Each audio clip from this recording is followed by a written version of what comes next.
Let's get started. Is it going to work for me? Oh, the first slide's already up. Okay. I got that.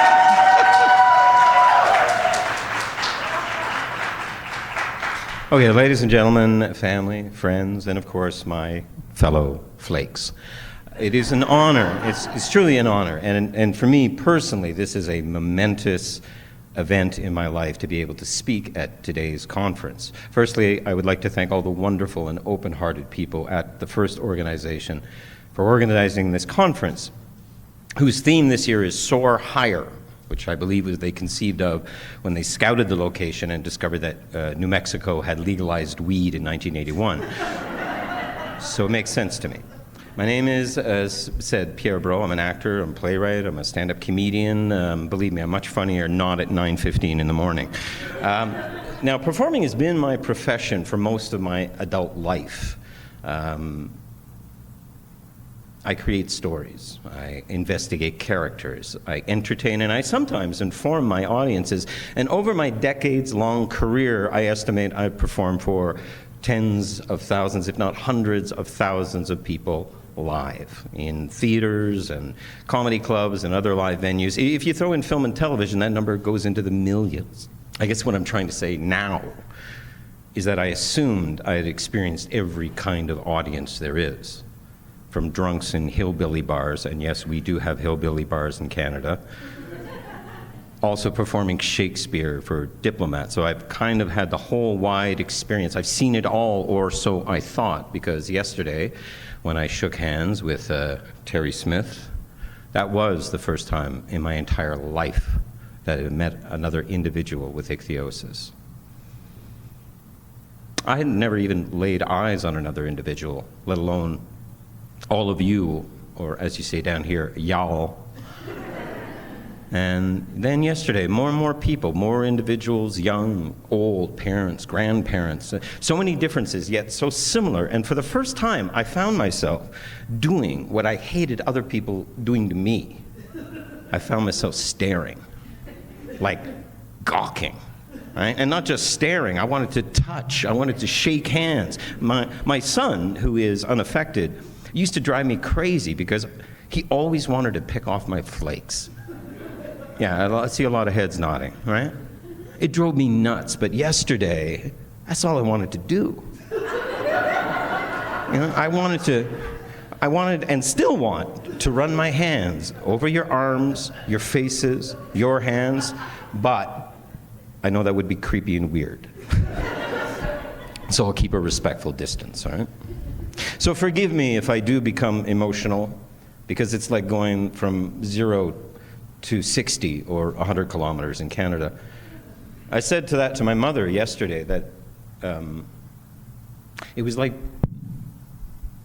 being on an island and discovering, as those rough waters recede, that you see that you are in fact connected to a larger landmass.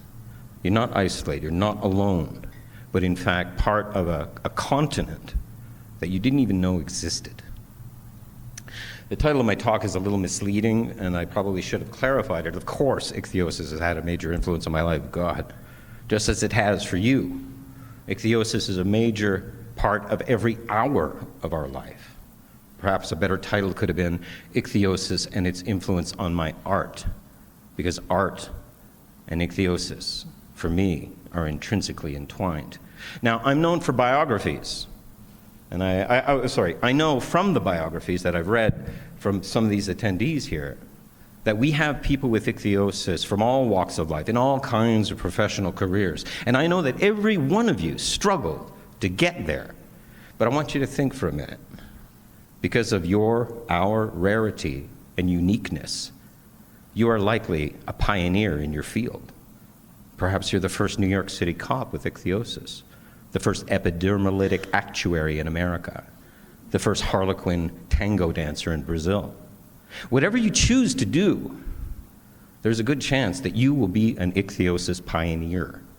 And so it was with me. When I started my career in theater, I wondered, and I firmly believe that I was perhaps the most famous professional performer in the entire world who had ichthyosis. I felt pretty proud of myself. until I was confirmed as a speaker for today's conference.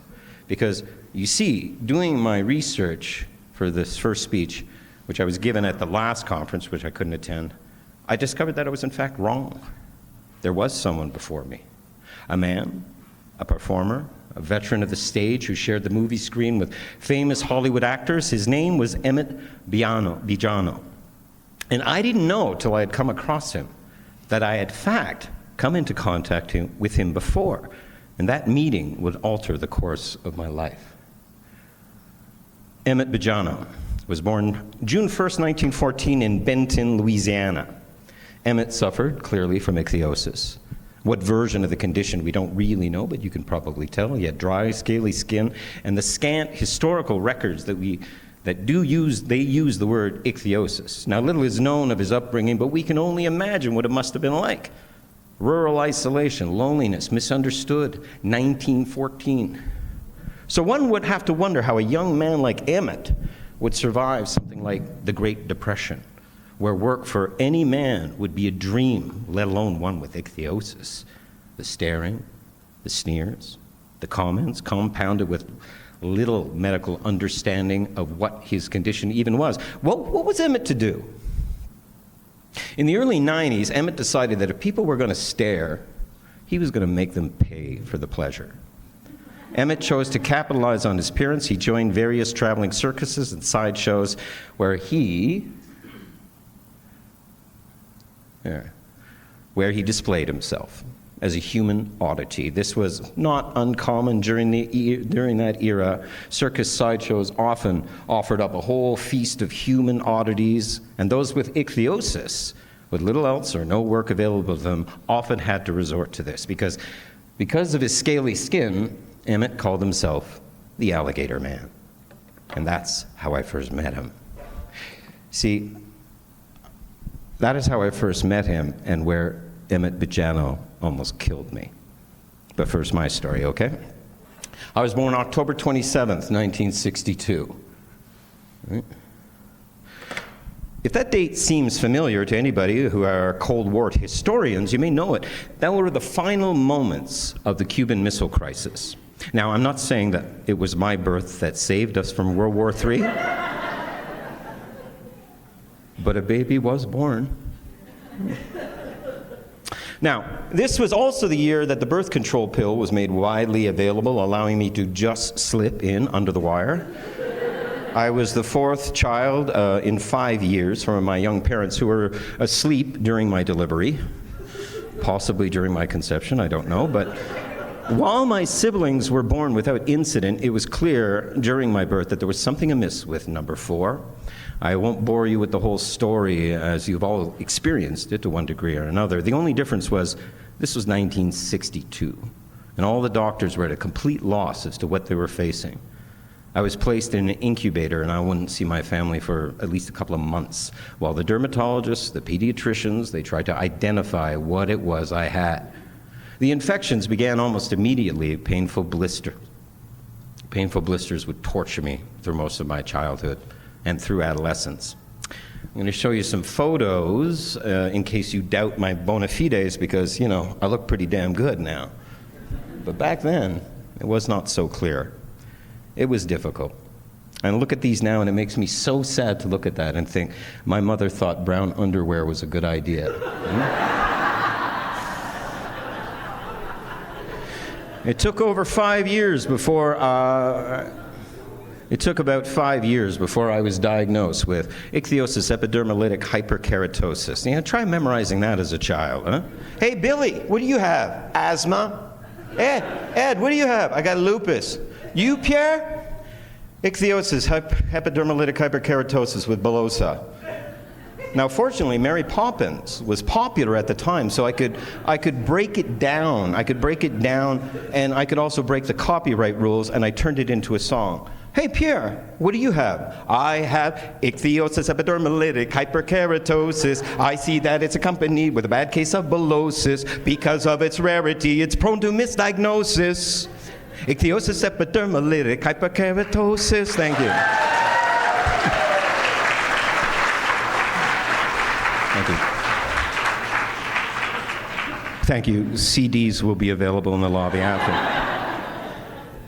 Now, having no support, no history of this in my family, no type of support network, my parents were at a loss of what to do.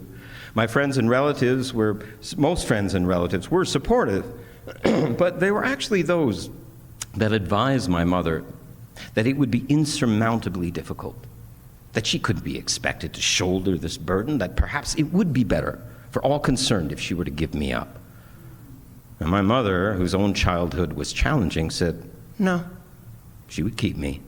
And she made an even harder decision, and that was to never treat me any different than she did her other children, not my brothers or sisters. And that was tough on me, as it was on her. I did want to be held more. I wanted to be treated differently because I was different. I managed to make it through grammar school, as I basically shared the same cohort since kindergarten, but all that changed when I started high school with new students and the crushing pressures of adolescence. My first year was a struggle with many stares and whispers, and because I was a very polite Canadian and amongst very polite Canadians, no one even bothered to ask me, hey, what's going on? Why was my body doing this? At the same time, I was being experimented on with vitamin A acid gel. Now, at that time, it was not an oral form, it was a topical gel, and to work effectively, it required occlusion therapy, where my entire body was wrapped in saran wrap. I was like a giant candy. So you combine this with teenage sweating, and I produced an odor that was, to be gentle, off-putting. No one would come near me. Hey, you want to see my clear skin? Yeah, but we'll see it from over here, okay? So it was hard. That summer, after my first summer of hell in high school, enduring comments and such, I made my first contact with Emmett Bijano. See, my next door neighbor, he showed me a book, and in it was a picture. He said, my mom said I shouldn't show it to you, but I thought it would be cool, okay? Is it all right? And that is when I first saw a picture of Emmett Bijano. I didn't register his name at the time. I only knew what the book was called. It was called Freaks and Human Oddities. And there was his picture. And under Emmett's caption was, The Alligator Boy. My mom said you would be mad if you saw it. You're not mad, are you? No, I'm not mad. I wasn't mad. I was devastated. For the first time in my life, I discovered how the world would view me. It was right there. It was in a book on paper. He was a freak. I was a freak. My underdeveloped brain imagined myself on display in a carnival sideshow tent somewhere, stared at, questioned, made fun of it. It was too much to bear. And whether I made the decision on the spot or not, I don't recall, but I knew as a boy of 11 or 12, that I could not accept that. I firmly decided that I would not let that happen, but I didn't decide to overcome this problem. I mean, what would be the point? You know, it was right there in the Encyclopedia Britannica, 1975, between ichthyology and ichthyiotic, ichthyosis. A general scaling of the skin, not amiable to treatment, incurable. Was this to be my life? Was I destined to be displayed? My family was going through major problems of their own, with my parents divorcing, my continual battle with siblings. There was no one to turn to advise, to comfort. There was no first. What could I possibly do to save myself? I'd entered a very dark period. On 2 separate occasions, I planned to finish it. At the last moment, whether through divine intervention or not, or fear, I stopped myself. I would wait a little longer. By the 9th grade, something strange happened. I needed to choose an option for my English class, and I chose drama. The play was called God by Woody Allen, and I was cast in the lead. I threw myself into the character, and I made an incredible discovery that when I was on stage, I could be someone else. I got straight A's right through the class. I was the star of every school show, while my other grades slid into the ground. I cut classes. I I started drinking, drugs, but still, slowly and methodically, I continued to plan that end. Now, don't get me wrong. I loved acting, but let's be real. I have ichthyosis.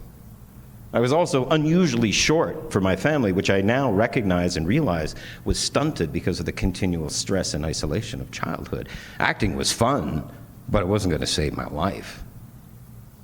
As high school graduation approached, I thought about the horrible transformation to adulthood. How would it be? And I suffered a complete mental breakdown. I walked to a neighbor's house and I told her I didn't know who I was.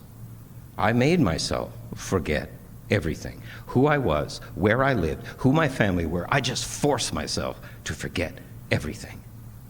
I did not acknowledge my past life as though that belonged to somebody else. Now what it really was a scream for help. I was hospitalized for 2 weeks in the psych ward. Well, they all figured out, what are we going to do next? My dermatologist at the time was head of derm at the Montreal Children's Hospital. She'd known me for many, many years, and her specialty was skin, but psychologists could easily have been part of her job as well. Because a few weeks later, she called me to tell me that they had been experimenting with a new treatment, the sister drug of Accutane. It was called etretinate. And she leveled with me. She said, look, this is highly experimental, and we're unsure of how it even works. There's some really, really big risks, and you would be one of the first to take it. Would you like to try? My fellow flakes. If she had told me that that pill would be 50-50 chance that I would be cured or die, I would have had that pill swallowed before she finished the sentence. We've all had our experience with creams and salves, but these oral retinoids were a game changer. I started on doses that probably would be grounds for malpractice today, and within a few weeks, my skin began to fall off. Although, apparently, my taste in underwear remained the same.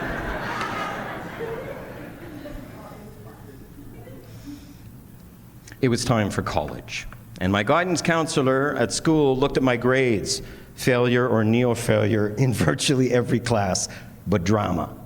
90s, 95s, A+s right across. Have you thought maybe about becoming an actor? Of course I thought it.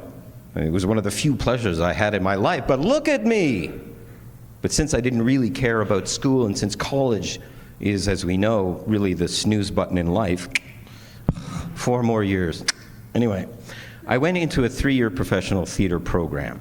But even here, the most respected professor in the program, who I adored, took me aside to tell me that while he thought I was quite talented, that it would be a very, very difficult for me, and that he wanted me to think very, very hard about it. He left the program the next year. I finished top of the class for 3 straight years in a row.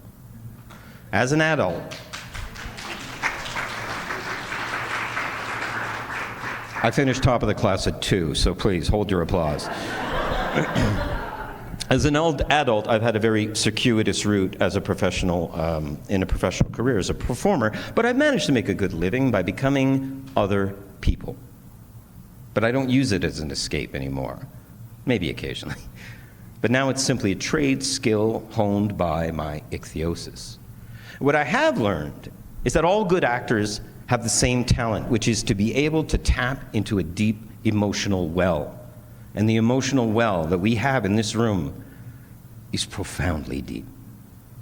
It's cavernous, it's yawning, it's a gaping well. We all have that experience. I also learned as a playwright something really interesting, that all plays, every one of them, in fact all movies, books, stories, are all about one thing: identity. Who is this person? How do people see this person?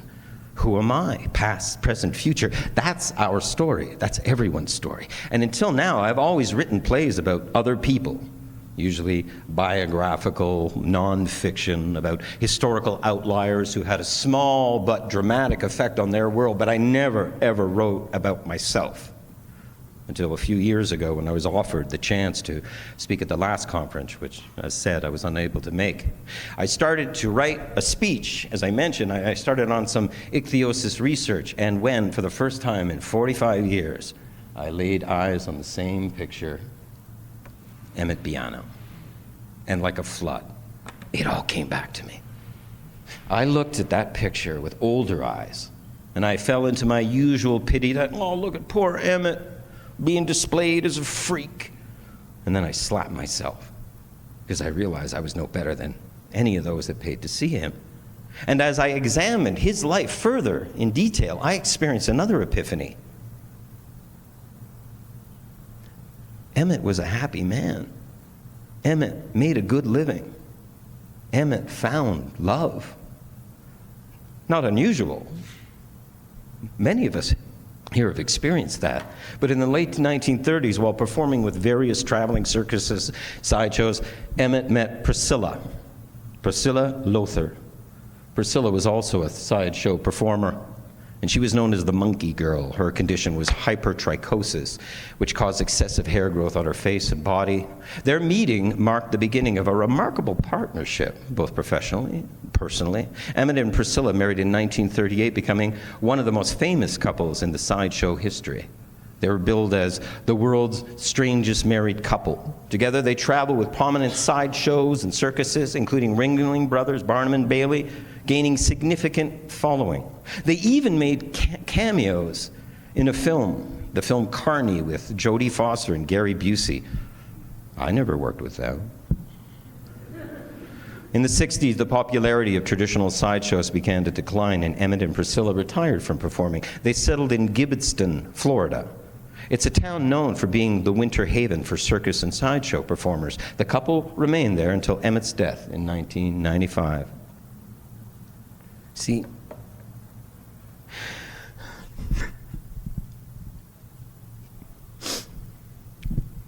if only I'd been able to meet Emmett. If only I had known the whole story, not just a page from a book. If only I could have spoken to Emmett, but I couldn't. But you know what I can do? I can talk to you, and you can talk to me, and we can listen to each other. We don't have to be alone. I've spent most of my professional life purposely avoiding any autobiographical details of my life, intentionally avoiding my personal history. Well, I think that needs to change. And while I feel I can write compelling stories about individuals who have interested me, I think that maybe it's time for this person who writes in the shadows to come into the light. So, that's one part of my speech. I want to talk just a few more about some things that are a little extemporaneous. Siblings. Thank God for siblings. I'm one of 5 children. I forgot one. Boy, she'd kill me. I'm one of 5 children born within 5 years. We were very close. We're all basically the same age. My siblings stood up for me. My siblings guarded me. My siblings teased me incessantly, but never about my skin. And they never treated me any different from any other sibling. I want you to remember how important it is to hold those siblings tight, those unaffected. A few years ago, maybe it was about 10 or 15 years ago, my sister, we're both adults now, of course, she said to me, "You know, I was always jealous of you." I'm like, "What are you talking about? Are you crazy?" No, because you got all the attention. Everybody would look at you. And I was shocked. And at first I was a little upset. I was like, "Are you kidding me? I'm in a bathtub. Every 24th of my life is in a bathtub." But I realized, of course, it was hard on her. And it's hard on your siblings, too. So please hold them tight. Thank them for what they do. They're just as important. And their feelings and emotions are very much like ours. So give them that first. I want to also talk about treatments. So a few years ago, I had to go off etretinate. because it was a very toxic drug. And they noticed it was changing the bone density in my life. And so I was taken off it. I was devastated. I didn't know what to do. Here I was now. I didn't have my meds. I found myself having a bit of a breakdown. I called friends. They came over. They helped me. But over time, I realized I'm going to be okay. I just need to scrub a little harder. I need to spend a little more time in the bath. And for 15 years, I did nothing. Nothing. I didn't even see a dermatologist. And then a few years after that, I started getting infections again. And I was like, what? Huh? And I went to a dermatologist, and she said, what's that? She was the head of dermatology in Ottawa. What's that? And I'm like, no, you tell me. She didn't know. She pulled out her iPad and looked, and I said, it's ichthyosis. Ichthyosis epidermolytic hyperkeratosis. And she said, what are you taking for it? And I said, nothing. Oh, why? Well, I took a tretinoate, but, it was toxic. They took me off it. A tretinoate? We haven't used that for 15 years. We got way new drugs now. Here, try this. And after much hesitation, I went back on Soriatane. And I can't tell you what it means to me. It's changed my life. And though we have, of course, some suspicions about what goes into our bodies, what we put in there, believe me, we've all been through COVID, so we know. But I want you to really think about your quality of life and what you deserve. So those meds are there. Please explore them. I love this. I love America. I'm Canadian, so, to come down here and hear y'all is fantastic, okay? We love America. I love the fact that FIRST is able to put all of this together. I would love to see this go international.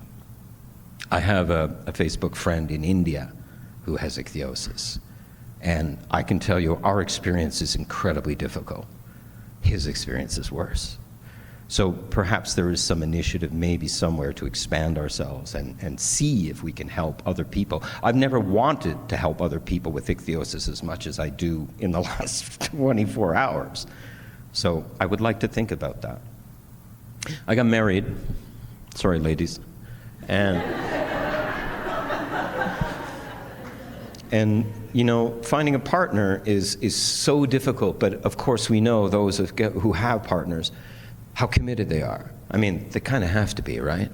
And I have been a joy to find a partner who is able to help me, to counsel me, and who got me here, who said, you should be doing this. We can afford it. Don't worry about it.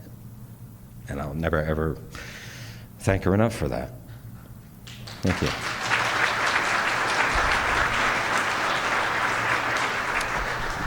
You have children, and it's difficult. It's really, really difficult to treat them not differently, because they are different. You want to hold them tighter. You want that. And it was so hard for me. My mother, I was so angry with her that she would not give me what I needed. But my relationship with my mother, we estranged after a while. She went her way, I went mine. We barely talked for years. And then something happened. She left her husband. She called me up and said, I'm coming back out to Ottawa. And I said, okay. She was living in Alberta at that time, which is about 1,800 miles away. And she wanted to come out, and she said, I'm going to come out there.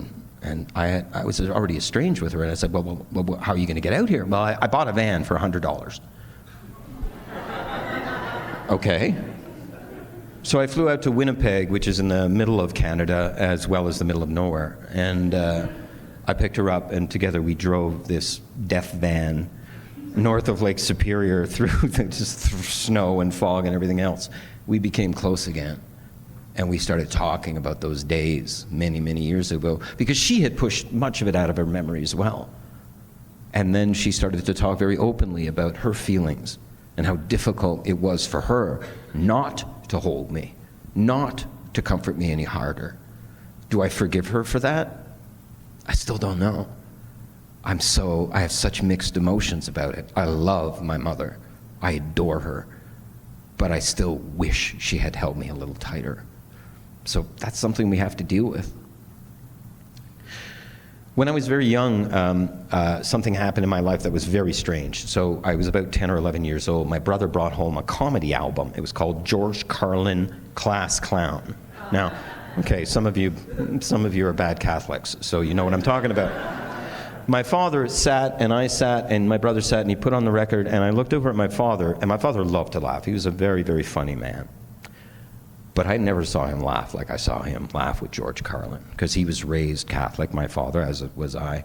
He was laughing so hard that I could see the bulge in the vein on the side of his head, like popping, and I watched it, and I went, that's an incredible power. I want to do that. I want to make people laugh. And it was incredible because I did that. At the age of 18, I moved from Montreal to Toronto, and I started working comedy clubs right away. And I discovered, first of all, most people in the audience don't have ichthyosis. So any ichthyosis jokes just fall flat, right? They're not there. So I don't really joke about ichthyosis, but I do use humor. When people stare at me, I make a joke, and they're a little fazed by it, and that's fun, you know. And comedy has allowed me to approach subjects in a way that I've never been able to before. So let's laugh. Let's find laughter wherever we can. Because one thing I realized too is that when you are laughing, nothing else is happening. You're not thinking about anything else. You're just thinking about laughing, and that's what I want to do. The last thing I want to say, it's kind of funny, is so I've done lots of theater, and sometimes I would imagine my characters having ichthyosis. What would they do? How would it work? You know, how would Antonio from The Merchant of Venice deal with Shylock demanding a pound of flesh?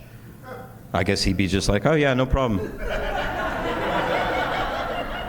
Say when.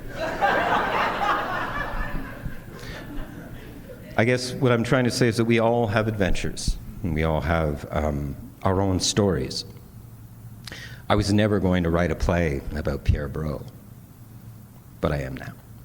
And I hope you come to see it someday. Thank you so much.